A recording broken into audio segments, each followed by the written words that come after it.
नमस्कार, hot topic में आपका स्वागत है। मैं हूं अखिलेश शर्मा। नए संसद भवन को लेकर राजनीति एक बार फिर तेज हो गई है। नए संसद भवन का निर्माण अंतिम चरण में है। कल प्रधानमंत्री नरेंद्र मोदी ने नए संसद भवन का दौरा किया था, जिसके बाद पहली बार अंदर की तस्वीरें सामने आई थी। नए भव्य संसद भवन में भारत की सांस्कृतिक धरोहर को भी दिखाया गया है। संभावना है कि संसद का अगला सत्र यानी मानसून सत्र नए भवन में ही हो, लेकिन कांग्रेस ने नए संसद भवन को खारिज कर दिया है। कांग्रेस का कहना है कि ये पैसों की बर्बादी है और दिखावा है, जिसके बाद इस पर राजनीति तेज हो गई है। आपको बता दें कि इससे पहले कांग्रेस नए संसद भवन के भूमि पूजन समारोह का बहिष्कार भी कर चुकी है। और आज नए संसद भवन में पीएम के दौरे को लेकर जयराम रमेश ने ट्वीट करके उन पर निशाना साधा है। और जयराम रमेश ने जो ट्वीट किया उस पर एक बार नजर डाल लेते हैं। रमेश ने लिखा है कि निजी दिखावे का ये पहला प्रोजेक्ट है। हर तानाशाह अपने पीछे आर्किटेक्चर की विरासत छोड़कर जाना चाहता है।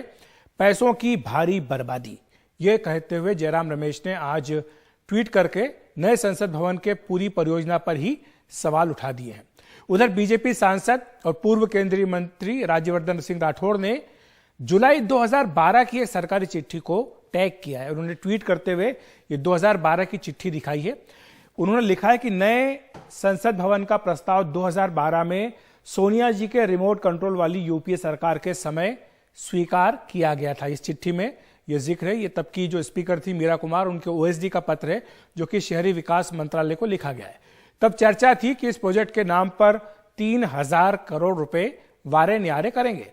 दशकों के कांग्रेसी शासन में कमीशन खोरी आम बात थी, तो क्या पता इसमें भी ये सवाल राठौड़ ने पूछा है। और फिर आगे लिखते हैं, आज कांग्रेस की छटपटाहट कहीं यही तो नहीं बता रही है। और 2014 में मोदी जी के नेतृत्व में ईमानदार सरकार आ गई और नए संसद भवन की अनुमानित लागत घटकर मात्र 971 करोड़ रुपए रह गई। आज देश नई संसद और सेंट्रल विस्टा को जनाकांक्षा का प्रतीक मान रहा है, तो कांग्रेस बौखला गई है और साबित कर रही कि उसे देशवासियों के हर गौरव, हर खुशी से दर्द होता है। तो ये पत्र भी जो है, ये भी हम आपको दिखाएंगे कि इस पत्र में क्या लिखा था। लेकिन इस पूरे विवाद पर चर्चा करने के लिए हमारे साथ एक खास मेहमान इस समय मौजूद हैं। सुमित्रा महाजन जी हैं, जो कि पूर्व लोकसभा अध्यक्ष हैं, हमारे साथ इंदौर से जुड़ रही हैं। सुमित्रा जी, आपका बहुत बहुत स्वागत है एनडीटीवी इंडिया पर। आपने वो कल तस्वीरें जो आई हैं देखी होंगी नए संसद भवन की, अंदर से पहली बार देखने को मिला था पूरे देश को जब पीएम मोदी वहां गए थे। आपकी पहली प्रतिक्रिया उन तस्वीरों को देखकर, जो उम्मीद आपकी थी, क्या नया संसद भवन बिल्कुल वैसा ही आकार ले रहा है? कल मैंने कुछ कुछ तस्वीरें जरूर देखी उसकी और वास्तव में अच्छा लगा, क्योंकि ये कई दिनों से ये मांग चल रही थी कि संसद भवन नया बनना चाहिए। उसके पीछे कई कारण थे, अगर आप मुझे समय दें। जी बिल्कुल। कि ये वास्तविकता है कि मेरे पूर्व के अध्यक्ष मीरा कुमार जी के समय भी यही चर्चा, यही प्रस्ताव हुआ था, लेकिन आगे नहीं बढ़ पाई थी बात। जब मैं अध्यक्ष बनी, क्योंकि लोकसभा अध्यक्ष के अंतर्गत ये सब बातें आती है, तो मुझे भी कई बार सदस्य ये करते थे कि बैठने की ढंग से जगह नहीं मिल पा रही है जी। हमें मालूम है परिसीमन होता है, सीटें बढ़ती जाती है, तो इतने अब करीब करीब 60-70 साल के बाद कई सारी सीटें बढ़ गई, संसद सदस्य भी बढ़ गए। और दूसरी एक बात, उसका जो जिस तरीके से पुरानी संसद हमारी बनी है बहुत अच्छी है, बहुत सुंदर, इसमें कोई से नहीं, मगर उसको करीब 100 साल पूरे हो गए। और वहां बैठने की आपने देखा होगा, जैसे जो बेंचेस थे, एक बेंच पे 9-9, 10-10 लोग हम बैठते थे। मैंने भी उसको अनुभव किया है कि अगर पीछे के लाइन में 9-10 लोग हम बैठते थे, बीच वाले को उठ करके जाना है तो बहुत तकलीफ होती थी। बिल्कुल। हमारे पास अगर हमें पर्स रखना है, पर्स रखने की जगह, या हाथ में जो कागज होते थे रखने की जगह नहीं मिलती थी। एक तो समस्या बैठने की थी। मुझे याद है तृणमूल कांग्रेस के ही शायद सदस्य थे, उन्होंने तो चलती संसद में एक बार ये मामला उठाया था कि मैडम बहुत तकलीफ होती है, एक इस पे इतने भीड़ होती है, बैठने की ठीक जगह नहीं मिल पाती। ये बात सही है। कुछ लोग तो वो खंबे है ना संसद भवन के, दिखते बहुत सुंदर, मगर एक संसद ने तो अपना नाम ही रख दिया था, मैडम मैं तो खंबा पीड़ित सदस्य हूँ, खंबे के पीछे मेरी सीट जाती है, तो मुझे उसको आगे बुलाना पड़ता था कि मैं अनुमति देती हूँ, आप थोड़ा आगे आकर के अपनी बात करो। जी तो ये बात सही है कि हमने भी इसके लिए प्रस्ताव तैयार कर लिए थे, हमने बैठकें भी करी थी, जी कई लोगों की मांग भी थी, ये आवश्यकता। और एक बात मैं बताना चाहूंगी, जी आवश्यकता क्यों थी। एक बात तो ये है, मैंने जैसे कहा बैठने की समस्या कम पड़ रही थी, सीटों के हिसाब से कम पड़ रही थी, सभी सदस्य एक साथ बैठे तो बहुत बैठने में एक सुखद ये नहीं होता था, जी हिलना डुलना कम होता था। दूसरी एक बात उसमें ऐसी है कि 100 साल पुरानी वो बिल्डिंग हो गई, मेरे समय में ही हुई थी। मैं तो कई बार समस्या आती थी, मीरा जी के समय भी एक समस्या आई थी जब उन्होंने देखा था कि बहुत सारे सिलेंडर, सभी सांसदों जी के बिल्कुल। भोजन की जो व्यवस्था हम्म। संसद भवन के अंदर होती थी, तो कई सारे सिलेंडर ऐसे ठूस के रखे हुए थे, तो उन्होंने देखा अरे ये क्या, ये मुश्किल हो जाएगी। उन्होंने पूरा खाली करा, एक नियम बनाया था कि अब यहाँ भोजन यहाँ नहीं बनेगा, बिल्कुल, बाहर खाना से बाहर से आएगा। बन करके आता है। जी हाँ, मगर उसकी भी फिर लोगों ने शिकायत करना शुरू कर दी, मेरे सामने भी आए कि ये तो रोटी भी फिर गर्म नहीं कर सकते, अच्छा नहीं होता लगता, बहुत व्हाटएवर सो मेनी थिंग। मैंने सोचना शुरू किया नया क्या कर सकते हैं। तब तक गैस की पाइपलाइन आई थी, आपको याद हो, हाँ बिल्कुल। तो मैंने बैठक बुलाई, मैंने कहा गैस पाइपलाइन लेते हैं तो पाइपलाइन से गैस आएगी, तो सिलेंडर अंदर लाने की वो जो थी वो नहीं होगी, लोगों की भी समस्या, गर्म खाना और मिलेगा, पानी भी ये रिसता सब। है, बरसात में हमने देखा था कि पानी भी भर जाता है, बेसमेंट में पानी भी भरता है, पंप लगा करके पानी वो निकालना भी पड़ता मैं है। बताती हूँ ना, समस्याएं कई सारी है वहां पे। तो एक तो गैस की पाइपलाइन लेने के लिए भी मेरे सामने समस्या खड़ी कर दी गई थी, मैडम ये तो पुराना भवन हेरिटेज बिल्डिंग हो गई, नहीं हो सकता। मैंने कहा भैया, मैंने उसको नाम दिया लिविंग हेरिटेज है, हम उपयोग में ले रहे हैं। ऐसे बड़ी मुश्किल से प्रस्ताव बना के भी स्वीकृति प्राप्त हो गई थी, सबने बैठ के।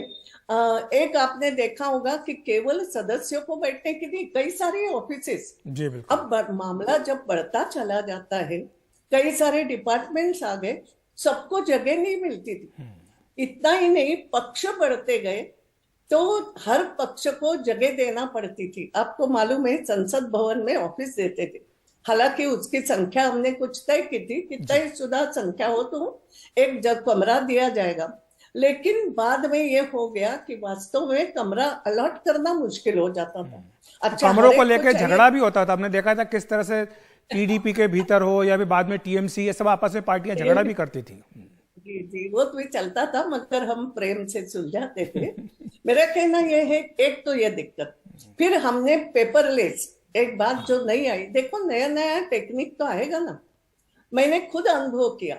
इतने पेपर संसद में मिलते थे हमें, इतने रिपोर्ट्स आते थे, बजट की इतनी बड़ी बड़ी कॉपी। जी तो मैं भी जब संसद बन के गई थी तो मेरे लिए भी समस्या होती थी कि अब मैं इन कागजों को करूं कहाँ क्या। रखें। हाँ मेरे रिपोर्ट्स, हर कमेटी के रिपोर्ट, मैंने आपको मैं बताती हूँ, मैंने इंदौर में हमारी मध्य प्रदेश हिंदी साहित्य समिति वालों को, भारत हिंदी साहित्य समिति को रिक्वेस्ट की और उनको कहा मैं यहाँ एक समसामयिक अध्ययन केंद्र खोलना चाहूंगी। बहुत पेपर मुझे पार्लियामेंट में मिलते हैं, मैं उसको यहाँ वहां नहीं डाल सकती। कई सारी रिपोर्ट, कमेटियों की रिपोर्ट रहती है, स्टैंडिंग कमेटी की रिपोर्ट रहती है, दोनों सदनों की जो एकत्रित कमेटी उसकी लेकिन रिपोर्ट। ताई, इस पे अगर हम बिल्डिंग पर बात करें, जो नई बिल्डिंग बनी है, और आज जिस तरह से जयराम रमेश ने इस पर आपत्ति की और कहा कि ये एक पैसों की बर्बादी है, और ये जयराम रमेश जब यूपी की सरकार थी तो कहते थे कि नया संसद भवन बनना चाहिए। मैं इस राजनीति में नहीं पढ़ूंगी, मगर अपना भी घर में जब सदस्य बढ़ते हैं, नए नए बच्चे आते, तो हम भी अपने घर में कुछ ठीक नया करते हैं ना। कभी कभी तो घर भी हम नया बनाते हैं कि उस हिसाब से चाहिए। और यहाँ तो संसद में मैं बता रही थी, हमने पेपरलेस संसद जब बनानी शुरू कर दी और किया भी, मेरे समय में हुआ था। लेकिन फिर एक समस्या आई कि अगर सदस्यों को मैं चाहूं कि लैपटॉप दे दूं तो सामने रखने की भी जगह नहीं है, बैठने की भी मुश्किल, तो लैपटॉप कहाँ से देंगे।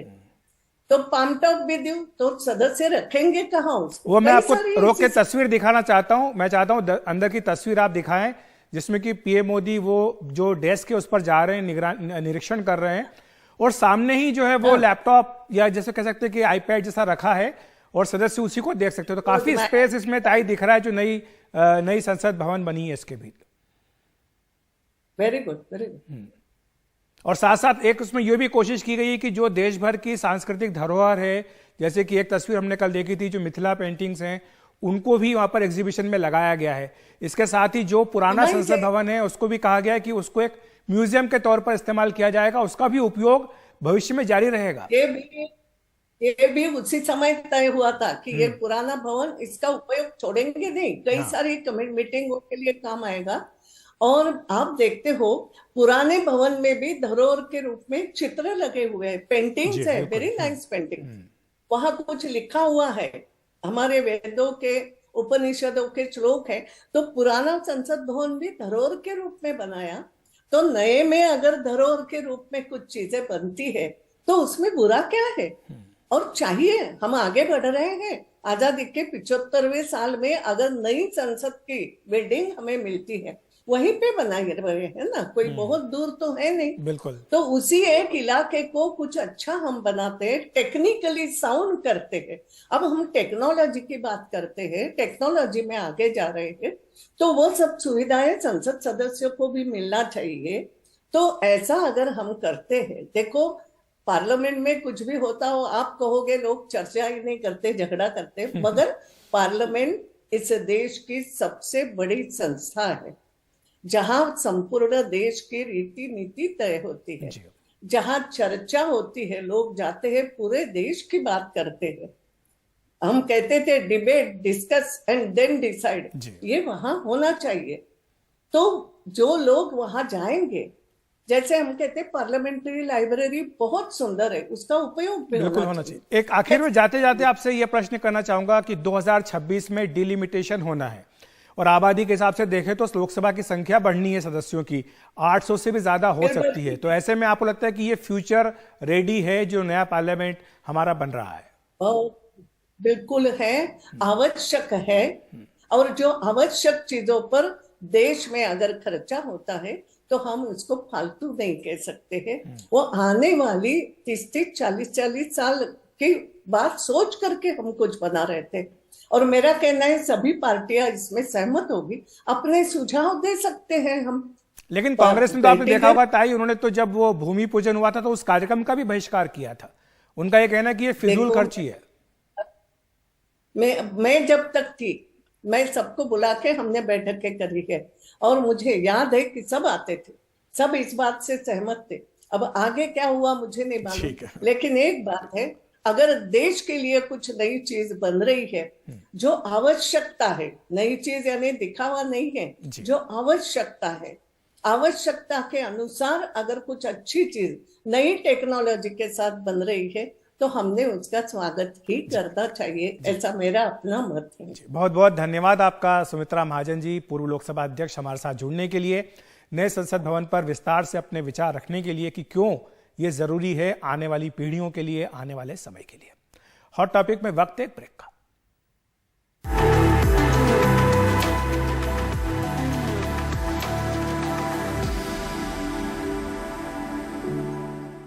बीजेपी अध्यक्ष जेपी नड्डा ने आज कांग्रेस पर तीखा हमला बोला। नड्डा ने कहा कि लगातार हार से कांग्रेस बौखला गई है और उसके नेता ओबीसी समाज के प्रति अपमानजनक भाषा बोल रहे हैं। राहुल गांधी पर निशाना साधते हुए नड्डा ने कहा कि वो अहंकार में इतने डूब गए हैं कि अपने बयान पर माफी तक मांगने को तैयार नहीं। आज कांग्रेस हताशा में, हार पर हार मिल रही है, अपने नीतियों के कारण, अपने कार्यों के कारण, अपने उसके कारण, और इसलिए वो एक तरीके से हताशा में है, एक तरीके से बौखलाहट में है। उनकी बौखलाहट बढ़ गई है और वो मानसिक दिवालियेपन पर है। ये कैसी पार्टी है और ये कैसे नेता है जो ओबीसी को, अति पिछड़ा को, जिन लोगों ने देश के विकास में अपने आप का सर्वस्व लगाया, समाज को आगे खड़ा करने में अपना योगदान किया, उस समुदाय विशेष को जाति सूचक शब्दों पर अपमान की भाषा बोलना। कोर्ट बोले माफी मांगो, मैं माफी नहीं मांगता। कोर्ट सजा दे तो बोलना कि हमारे साथ अन्याय हो गया। राहुल गांधी जी, मैंने पहले भी कहा और मैं अभी भी कहता हूं, आप अहंकार में जी रहे हैं। हॉट टॉपिक में इतना ही। नमस्कार।